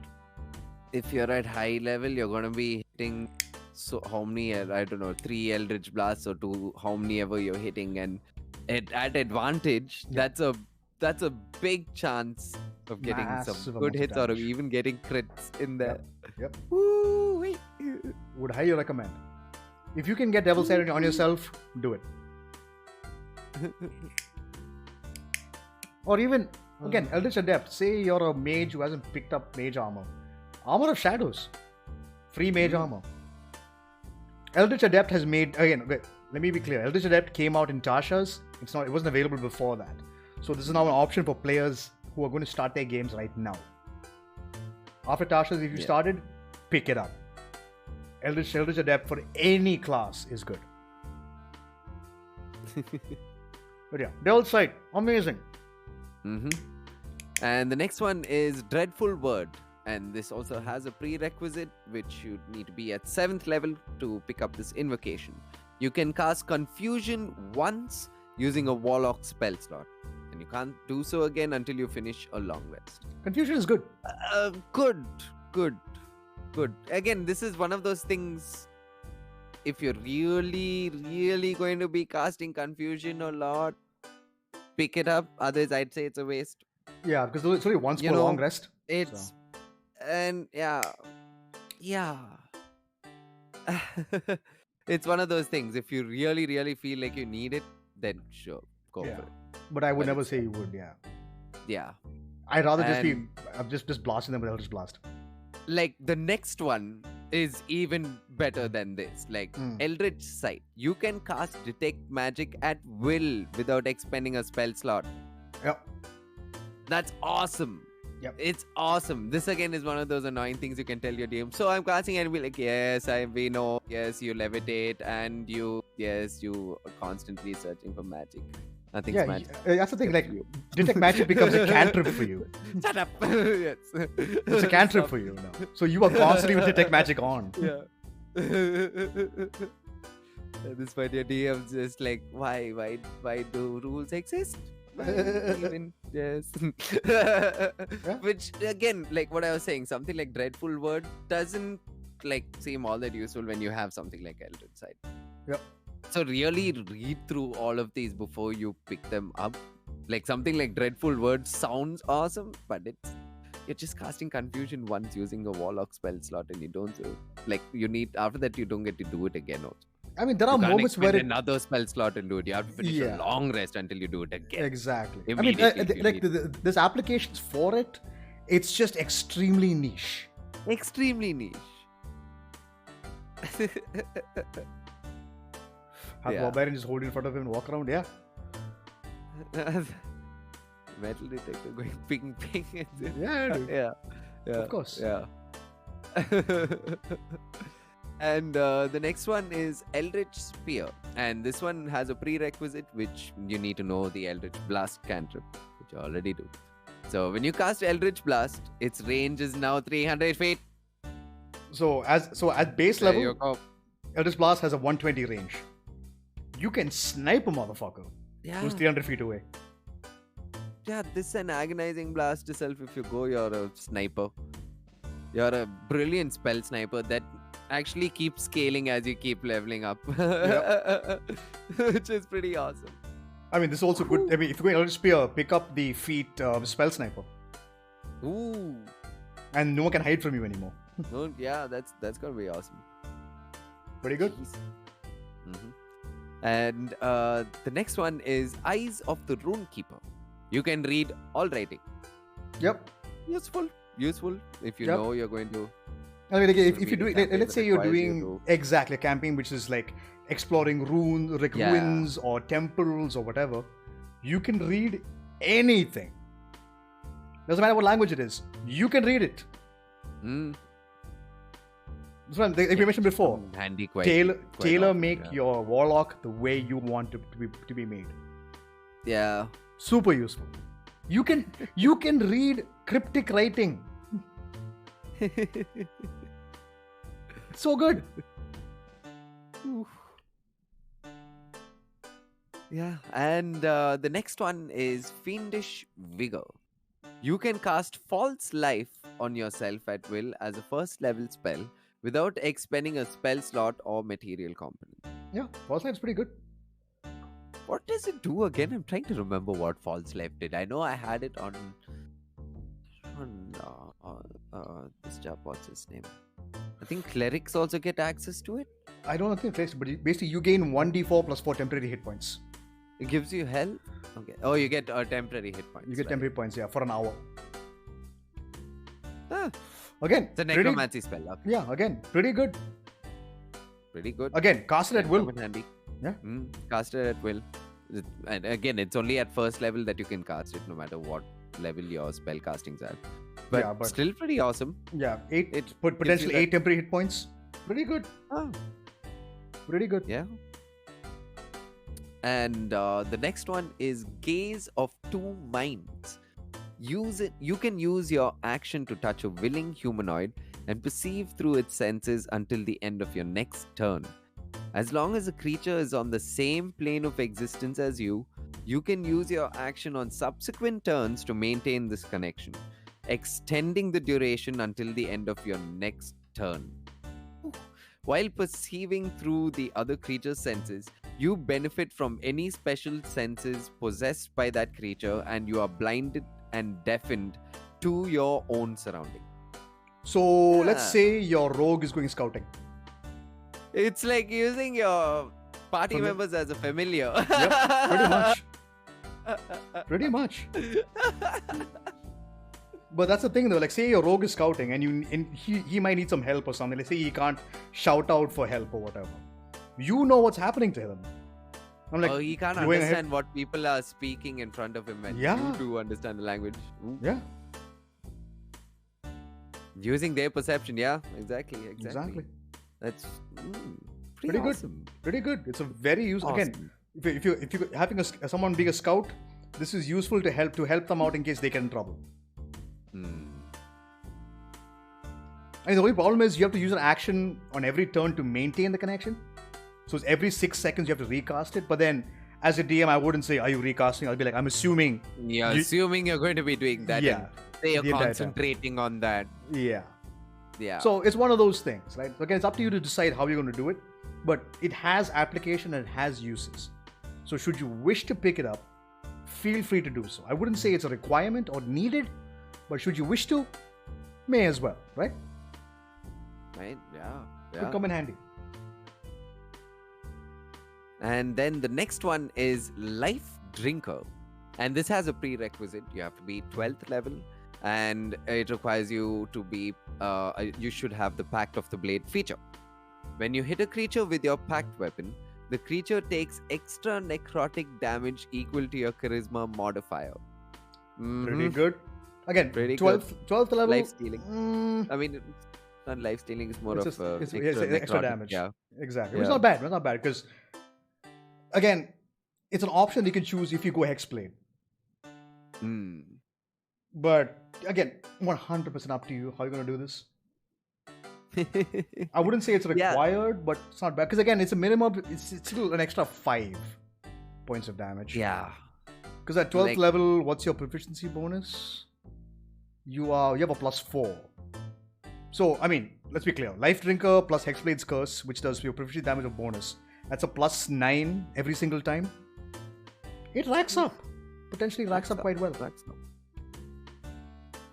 So again, Yeah, actually, DPS and again, wise, when you will be playing Pact of the Blade if you're taking this feature, so Yeah. it will come in handy if you're going 100%. for that feature. Yeah. Yeah. Again, And it's not bad, not great, but if you want to, you can. And by 12th level, you have enough and more invocations to choose from. So have fun with that. yeah, and like we were saying earlier, there's so many. Like we've just reached halfway through this list. Yeah. Right. Like there are so many. So you guys, like we were saying earlier, yes, Eldritch Blast is going to be your cantrip, which you will take. Sure. If you don't want to play that sort of stereotypical Warlock, you don't have to. Yeah. Because here, there's so many damn things. Yep. Like, okay, let's take the next one, for example. Mask of Many Faces. Actually, one of my favorite, Eldritch Adepts. I like this one. Yeah. You can cast Disguise Self at will without expending a spell slot. Yep. It's super awesome. It's very useful. Super awesome. You can constantly, like, you could have sneaked your way into this party without them knowing that you're actually not holding your true identity if you want. Yeah. You can work it that way. Yeah. Great for infiltration. Yeah. I will look Yeah. like a guard and walk in, no problem. Yeah, 100%. You can do it. You can just tailor make your Warlock. You don't have to be the stereotypical Eldritch Blast Warlock. No, you can go to a whole different play style with these guys. Like I was saying, Eldritch And Blast. these things are there to help you do that. Yeah, I mean, see, Eldritch Blast is the best cantrip without question. Its applications are massive. In fact, to the point once we hit Xanathars, Free damage. yeah, It's free damage. like once we hit Xanathars, there are even more invocations which alter Eldritch Blast even further. Mm. But the thing is, like, everyone is like, if you're a Warlock, you have to pick Eldritch Blast. No, you don't. Pick whatever you want. Yeah, Eldritch Blast is the best option, but it's up to you. Wait, what happened, Mooks? What happened, Mooks? Yeah, We're we're only halfway through. Yeah, dude. Yeah, we are only half. That's what we were saying. Yeah. We're only halfway through. Halfway through for the invocations in the player's handbook. In There are more. Player's Handbook, yeah, a lot more. So Mask of Many Faces is super useful. Okay, so the Master of Myriad Forms. Now this one has a prerequisite of 15th level, and it's okay. Essentially, you can cast Alter Self at will. For those of you not familiar with Alter Self, you can change your entire race. All right, see you, Ashreyas. Have a safe trip. See you, Manta. Macha. Have a safe trip. Alter Self allows you to change who you are, what you are. You can turn yourself into a gnome if you're, let's say you're a Goliath Warlock. You can turn yourself into a gnome with Alter Self. Pretty cool. So for an hour, you're a different race altogether. I mean, you don't get that race's features. Keep that in mind. Alter Self doesn't give you the abilities of that race. Yeah. However, you look like that race. So once again, cast Mask of Many Faces, and if you have Master Myriad Forms, you're good. Look like a gnome, and I'm going to look like an armored gnome from whatever the fuck. Yeah. Great for infiltration. Beautiful. For those of you not aware, Alter Self is a 2nd level spell. So, it's not a fantastic invocation, but it's not bad either. I would say it's extremely dependent on the what do you call it, campaign you're playing. Yeah. Situation. Extremely situational, super niche. Then you have Minions of Chaos. Again, prerequisite 9th level. You can cast Conjure Elemental once using a Warlock spell slot, and you can't do so again till you finish a long rest. This is one of the few that I would say is worth it. Because Conjure Elemental is powerful. It's super powerful. Very powerful. Super powerful. Highly recommend. Very, very underrated spell also. Actually, I noticed couple of people I've seen play duels don't actually keep using this spell. I'm like, use the spell. Use it. It's good. Beautiful spell. Yeah. And you cast it for free. You cast it for free. I was waiting for my druid to get high enough to be able to use the spell, but she died. Yeah. Oh my god, Luna was gonna have some fun with Elemental. Yeah. Conjure Elemental, dude. It's a good spell. Rock, And until you air, finish a long fire, rest, lightning. Still not bad, yeah. Yeah. Have fun. Just conjure one I of them. mean, they have high hit points, and if you want to be really offensive, play a fire elemental. I mean, conjure a fire elemental, but be warned, even your allies, you also can get hurt by it. Yeah. Those things, they just breathe fire. They fire. You can't help it. Yeah. But they can't help it, rather. super But powerful. the damage. Yeah. Ooh. And it's another minion on the map for Yeah. other enemies to hit. It's extra DPS. That's an elemental. It's good. Always good. Then we have Mire the Mind. Prerequisite of 5th level. You can cast Slow once using a Warlock spell slot, and you can't do so again till you finish a long rest. Slow is also an extremely underrated spell. Underrated. Yes, I was going to say too. Yeah. It's Beautiful such spell. a good spell. If you get access to slow, pick it up. It immediately negates anyone who has multi-attack. It drops their AC by 2. They move at half speed and they cannot take reactions. You immediately, any high level creature has multi-attack. If they fail the spell save against slow, they're fucked. Yeah. It's a 20-foot cube. No, 40-foot cube. And you can choose who gets affected by it. That's It is pretty nuts. If you get slow, pick up slow. It's too good to not use. Pretty good. But again, you can cast it once per long rest. Still valuable. Still a valuable spell. And prerequisite at 5th level? Hell yeah, dude. See, either you pick slow or pick up my other mind. Up to you. Then we have Misty Visions. You can cast Silent Image at will without expending a spell slot or material components. Silent Image does have its applications in terms of trickery. Like you can create I believe it's a 5-foot object, or is it 10 foot? I think it's. Let's check it. Yeah, if you don't mind. Damn, I just had open.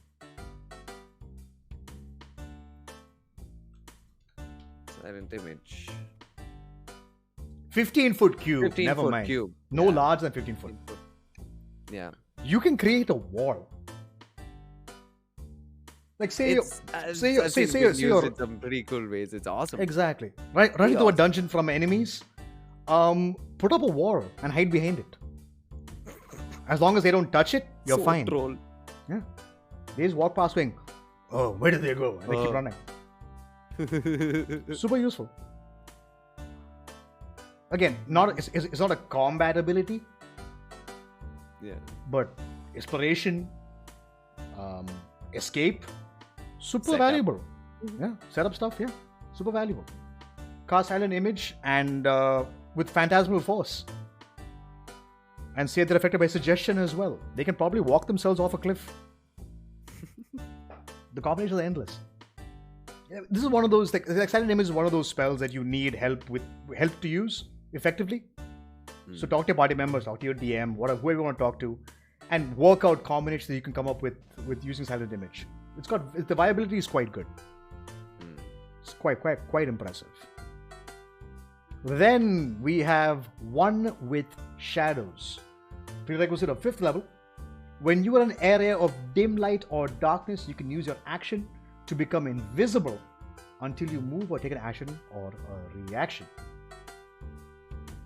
Again, super useful. The fuck up is you can't move. But again, Silent Image, One with Shadows. Use it together. You are Drax. You are Drax, right? Yeah, you're Drax, basically, from Guardians of the Galaxy. You're so still they can't see you. It's kind of nuts. So again, the applications are there. That's One with Shadows. Useful.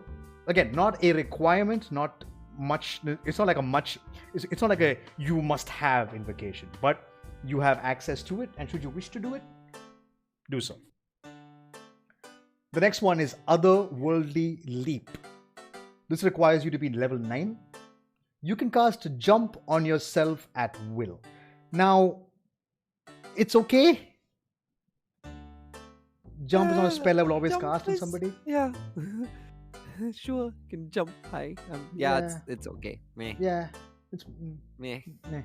Quite meh out of the list, honestly. Why Yeah. jump? Yeah. Meh. But then, Otherworldly leap, it seems. Yeah, It's it's not. just- It's just jump. Yeah. I mean, I've never seen anyone use Jump before, so Yeah. Yeah. It just, if I remember what it does, it just extends your ability to cover some distance. And Yeah. other than that, I don't think pretty does much. anything else. Yeah, pretty much that. But then, Repelling Blast. So, Agonizing Blast and Repelling Blast together. Yeah.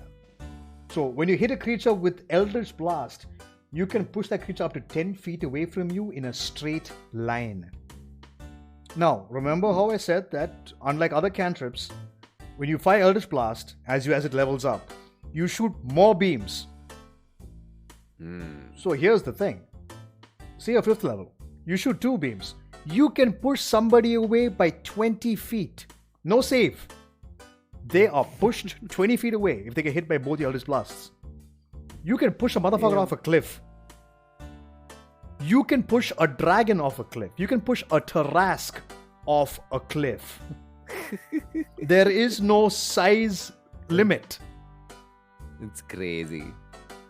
You can just shove a motherfucker off a cliff to their death. Yeah, this is why we were going on stressing about Eldritch Blast earlier. Yeah. It's because it's set up. There's so much setup for that cantrip. Because like you're saying, you're not spending your spell slots to cast damage spells. You are using them to debuff or cause problems.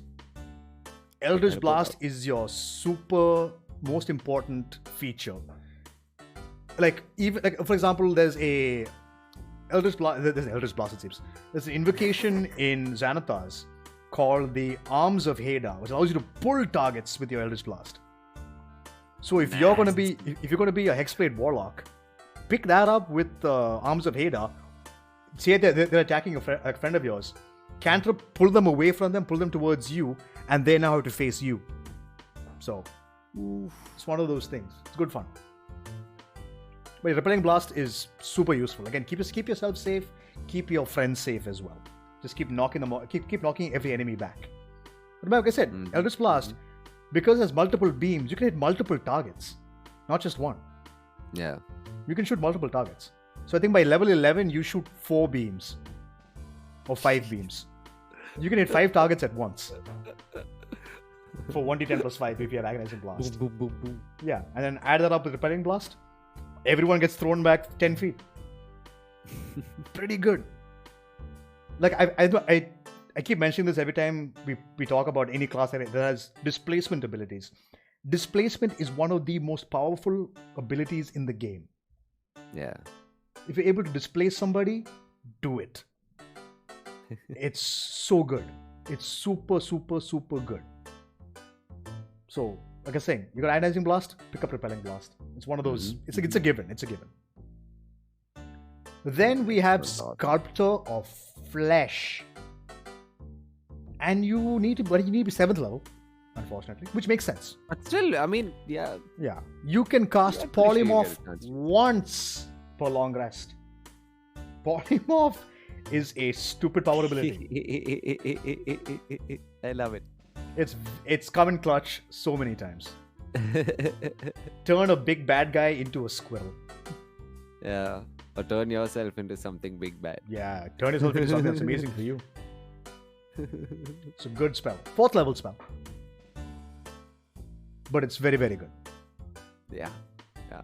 Polymorph is a very powerful spell, so would recommend. Sculptor of Flesh, super useful. I recommend you guys pick it up, and it's super fun. Then we have the Sign of Ill Omen. You need to be 5th level for this. You can cast Bestow Curse once per long rest. If I believe Bestow Curse, you need to be in melee, right?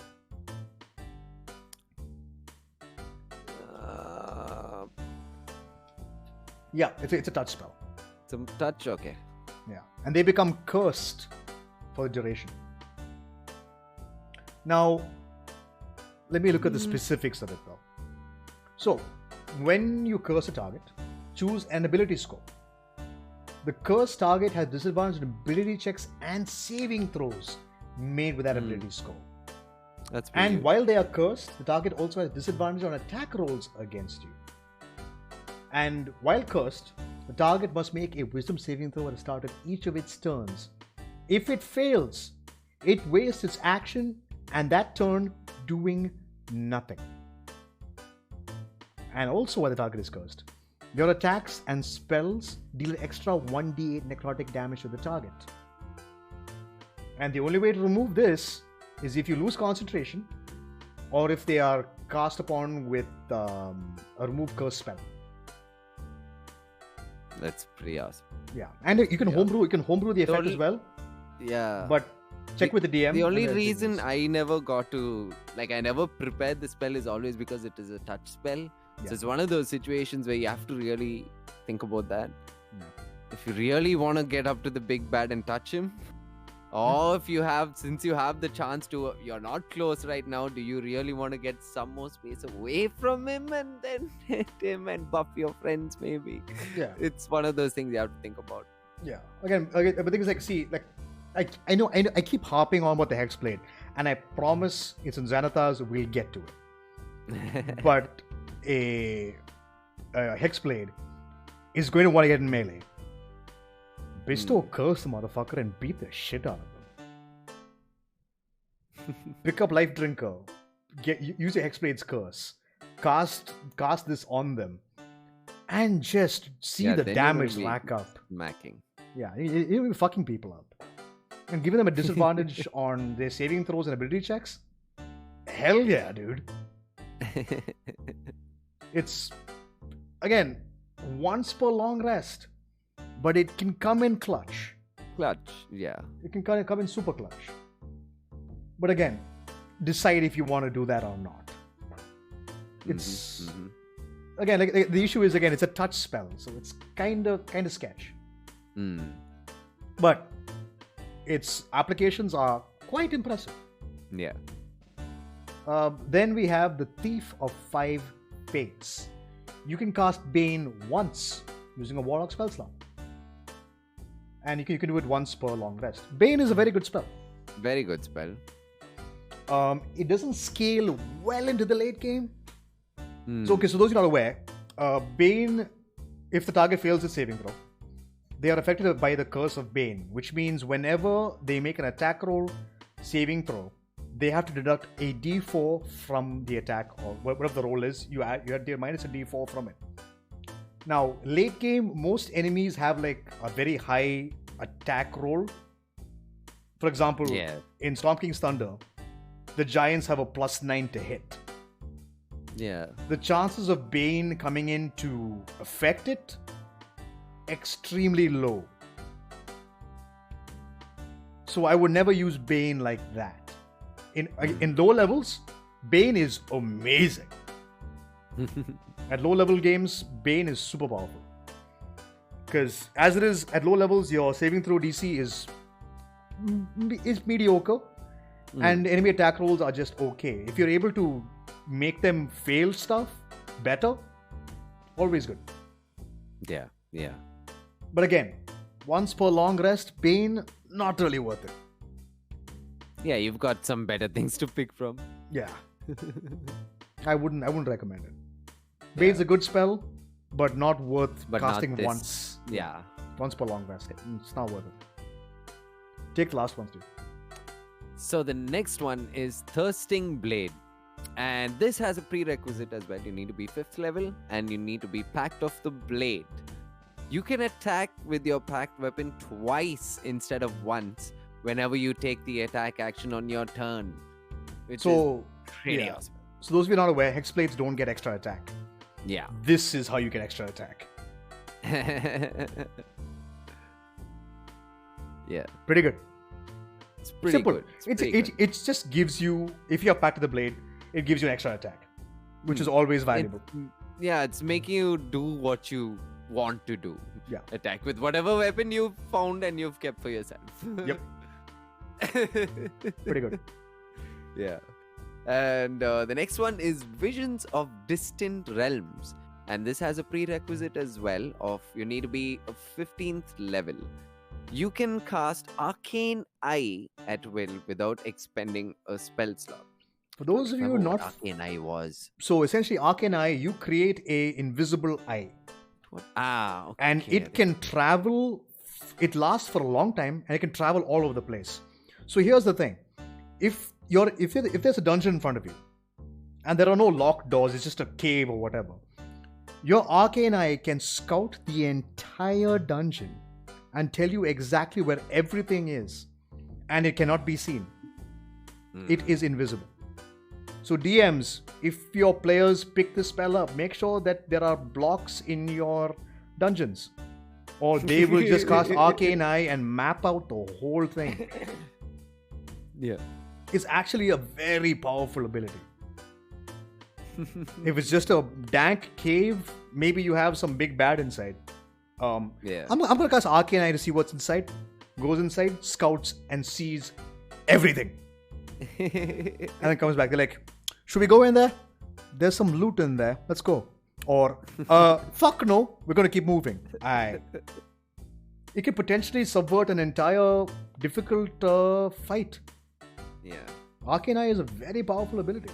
And casting it at again, will. it's at tier 4 play, Yeah. 15th level, the start of tier 4 play. So, Yeah. but still, it's Very good. valuable. Super valuable. Yeah. Like you can have it scout around for you. Like say you're bedding down for the night, have it do a run around for a long time, see if anything's around you. You're good to go. And no one else gets this water except for wizards. I think wizards and wizards. Yeah. Wizards get access to it. It's a good spell. It's a very, very good spell. Well, that's that one. And then we have Voice of the Chain Master. And this has a prerequisite as well. And you need to be Pact of the Chain. You can communicate telepathically with your familiar and perceive through your familiar's senses as long as you're on the same plane of existence. Additionally, while perceiving through your familiar senses, you can also speak through your familiar in your own voice, even if your familiar is normally incapable of speech. Pretty good. This came in clutch for us actually. This came in clutch for us in our game for Farland. Our Warlock sent her pseudo dragon to go ask to find help. Because we couldn't get to them because we were trapped by a bunch of Duraga. That's pretty awesome. And she had her familiar go fly away and get help for us. So, pretty good. Yeah. It's terrifying for people when suddenly an animal talks and they're like, what the fuck? But Makes for some fun moments also. yeah, it makes some great roleplay moments and great for scouting or getting information from somebody. Like say you have an imp as your familiar, you can use this to intimidate somebody. A fucking They devil only has know showed up. where you are. He's invisible also. Yeah, so someone's just talking to you invisibly. It's kind of scary. You can do some really cool shit with that. So, not bad. Some fun stuff you can do. Is it required if you pick Pact of the Chain? No. No, But not necessary. it's got some applications. Yeah. I mean, if you're using a familiar quite often, then yes. Yeah. I'd say. And if you're going Pact of the Chain and your familiar is your go-to, then yeah, nothing 100%. like it. Yeah. And then we have Whispers of the Grave. And this one also has a prerequisite. You have to be at 9th level to pick up this one. And you can cast Speak with Dead at will without expending a spell slot. Useful. Very useful. At that level of play also, at 9th level and all, if you pick this up, quite useful. I mean, if you find someone who wasn't trying to speak to you willingly, just kill the motherfucker. Yeah. And just go speak to him. Hey, how you like me now? Yeah. Talking to him from the other side, bitch. Or say you find a corpse of somebody in a place. Ask them what happened to them. Yeah. This could be an extremely good plot hook, adventure hook. Oh yeah. It can be a great way to find out what happened to the. Say you're walking into a cave and you have no idea what's in there, but you see a corpse in there. Yeah. Cast Speak with Dead. Ask them what killed them. Immediately you can find out what enemy. Again, Speak with Dead. They are not compelled to speak the truth. Yeah. But you can get information. It's viable. And It's they valuable usually information. speak to you in. Yeah, it's weird when you speak to the dead. Honestly, it's quite weird, but quite useful. And the only thing you have to remember is with Speak with the Dead, I think, is the head of this corpse needs to at least be there. It doesn't matter if they don't have anything else. Like it can just be a skull I think, or just the head alone. But if the head is not present, I believe then it won't come into effect. I mean, the There's corpse must something have a like that. mouth. It must have a mouth. Essentially. It needs a Yeah, mouth. And you can ask the you mean corpse the up to head 5 portion. questions. Yeah. And the corpse can only tell you what it knows and only speak to you in the languages that it knew. It exactly. If it speaks a language that you don't understand, get wrecked. So if you're in an ancient crypt, be sure you might not understand what the fucking thing is saying to you. Don't worry. It's okay. It probably died long time back. But again, it gives you opportunity to know what could be in here. What killed me? What killed you? This is a nice one. This is a nice one. Secret Death has a lot of applications and it's quite good. Like I was saying, DMs use it. It's a very good adventure hook potentially. And remember, when the player casts Speak with Dead, the DM is the one role playing the dead person. You can be cryptic. You can be completely truthful. You can lie. Up to you. Yeah. And then the last invocation, we actually came to the end. Yeah. Is which site? And this one also has a prerequisite where you need to be at 15th level to pick this one up. You can see the true form of any shape changer or creature concealed by illusion or transmutation magic while the creature is within 30 feet of you and within line of sight. Pretty cool. But it's 15th level also, so yeah, you have cooler things. Much cooler things. That you're not going to be worried about this. I don't know. Yeah, no. Take Arcane Eye instead if you're... Yeah, because at 15th level, let's see, you have 7 invocations. You can have 7 invocations. If you want Maybe you to, could have... if you want... No, even then you could pick up the other Bane one. Okay. Pillar. I'll if say you're going pillars Yeah. at 15th level, you're saying pillars. There are so many other ones I'd pick over this, honestly. No, I would say that the application for it is the fact that you can see through invisibility. True. Or transmutation magic. Yeah. So invisibility immediately no longer works as long as the creature's within 30 feet of you. It's almost like blind sight almost. Yeah. But 15th level though.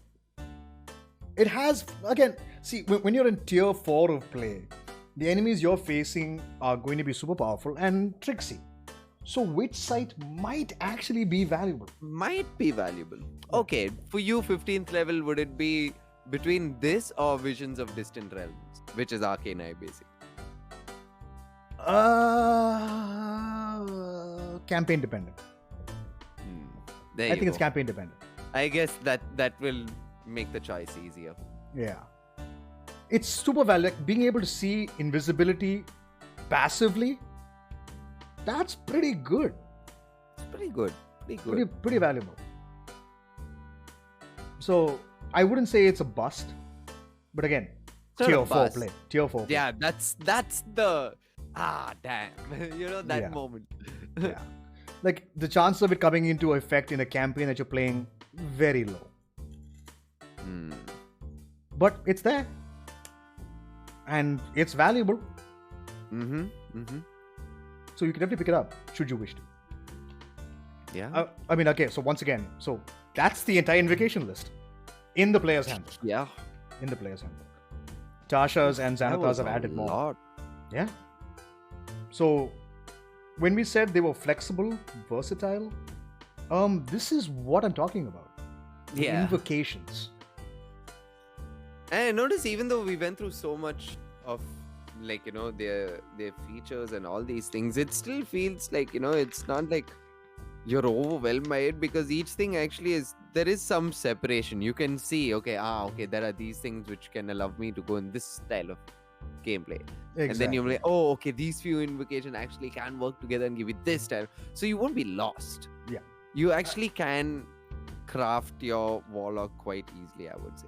Yeah. I'm going to say Warlocks... Be sure on what the campaign you're playing is. That's the main thing. Just have some idea of the campaign you're getting into.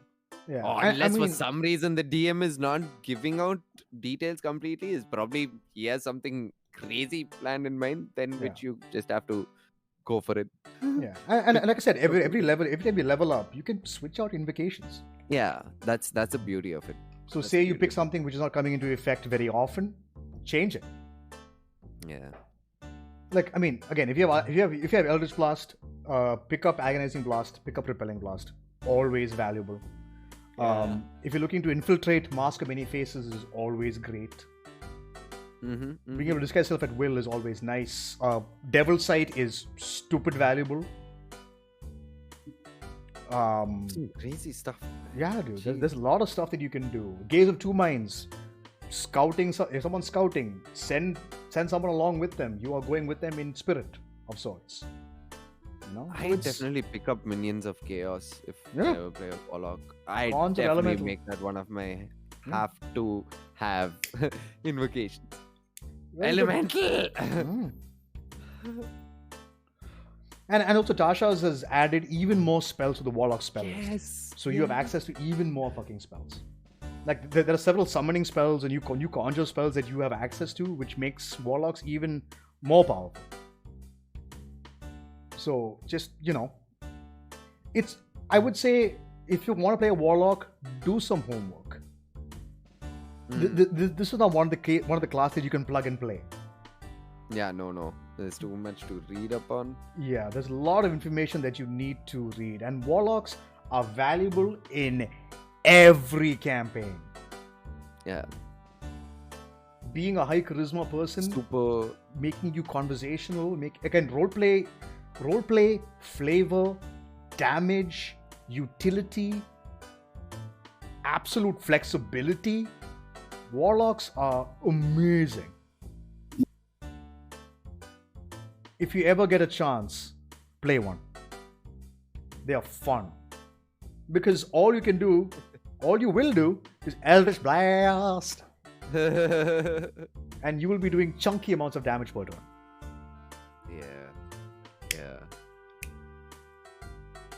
I might play one. And of course, I mean, this is one of the few classes. So Rangers, Sorcerers, and Warlocks. These are one of the few classes where I would say, yeah, if you want a multi-class, go for it. Go for it. I'm bringing up Hexblade again, but go Hexblade Warlock with Paladin. Smite like crazy. Smite with the Hexblade's curse is just nutty when you think of it. I mean, okay, Divine Smite with Hexblade's curse, Eldritch Smite with Thirsting Blade for 2 attacks, and Life Drinker. Jeez. You're doing a lot of damage per turn.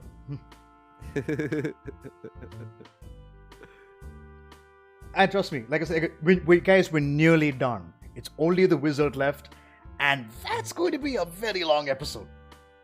The wizards have 14 subclasses, each to the different schools of magic. So we'll go through those. Fucking nerdy boys. The nerdy boys, but they are the most powerful class in the game. It's true. Come level 10, you can't kill a wizard. There are ways. There are ways, but wizards are stupid powerful. The early game wizards are a little... It's more like I'm gonna die. Smart wizard is a scary wizard. Oh, yeah. Your spell choices. The smart wizards are the scary one. Yeah. So, we'll save it. We'll save all that. Yeah. So, in terms of tips on playing a Warlock, I would say if you don't want to do a lot of tricksy stuff, just go Fiend. Universally effective regardless of what game you're playing. Super useful. Mystic Arcanum, again, fantastic. Gets you access to other level spells. You gain your spell slots back on a short rest, which is amazing. Pick up. It's not amazing. It's beyond amazing. You're the only one who can do that. I mean, pick up like if you want to. There's a spell called Catnap, which turns a short rest into 10 minutes. Wow. Just take a quick nap for 10 minutes and you have your spell slots back. Break it some more. It's great. You are super versatile.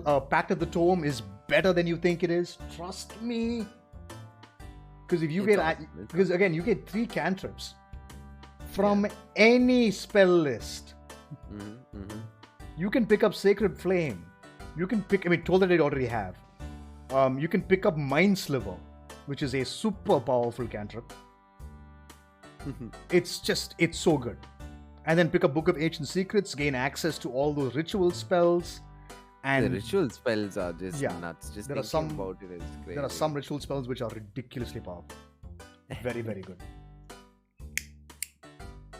Back to the Blade. If you're a Hexblade Warlock, I keep mentioning it, but we're going to come back to it because Hexblade Warlock is the best Warlock. Back to the Blade is what you need to go to be super effective. You can pick whatever else you like, but Back to the Blade is what makes a Hexblade Warlock sing beautifully. Back to the Chain. Having a familiar is super valuable. Pick up the spell Pack of Familiars. You can spend a minute and gain 3 familiars at the same time. And you can go to their senses for a mile away. You can have them fly ahead a mile away and scout out where you're heading to. Even more valuable. It's more scouts, more eyes. Super good. And those familiars can attack as well because you're a Warlock. That's what Warlocks can do. You can pick up a Warcaster as a feat, Eldritch Adept as a feat, Metamagic Adept as a feat.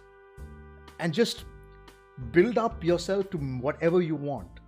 You are so flexible, so versatile, and underratedly powerful because of your short rest spell slots back situation. That is kind of cool. Do it. Play a Warlock. Again, requires homework, requires a lot of footwork on your part. But once you have made them, it's rewarding. You will reap the rewards. It's a worthy investment. Play a Warlock. 100%. 10 out of 10 would recommend. Again, one of my favorite classes. Next game I get to play, I am making a Warlock. I want to make a Warlock and play one all the way through. Yeah. I want to use my Mystic Arcanum. I want to upset my DM. But yeah, guys, so next week we're going to hit up the Wizard. Tune in for that. And then we'll be done with the Player's Handbook classes. So, we're done for today. As per usual, hit us up on our socials. They're there in the image. House of Grim for me.